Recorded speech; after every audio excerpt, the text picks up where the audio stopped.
Aileen Wuornos didn't snap. She was manufactured, piece by piece, by a lifetime of trauma that started before she could walk. Born in Rochester, Michigan in 1956 to a 16-year-old mother who abandoned her before kindergarten, and a schizophrenic, and a father who was a diagnosed schizophrenic who was later imprisoned for kidnapping and raping a 7-year-old girl before killing himself in prison. She never met him, but his shadow followed her everywhere. People pointed out who her father was, and ridiculed her for it.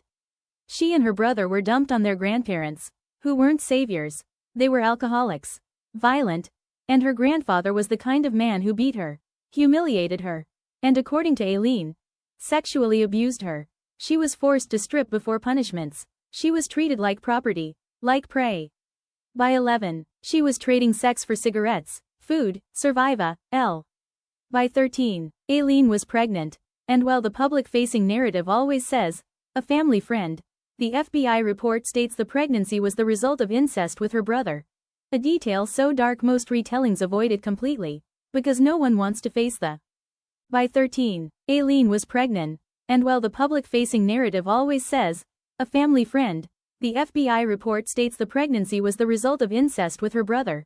A detail so dark most retellings avoid it completely, because no one wants to face the fact that her grandfather wasn't just raping her. He was forcing her and her brother to have sex so he could watch. She Avenue birth at 14.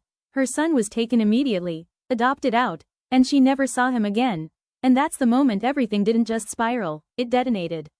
Her grandmother died. Her grandfather kicked her out, because he said after the birth of her son, she was used up, and of no use to him anymore, so why should she be allowed to stay in his home?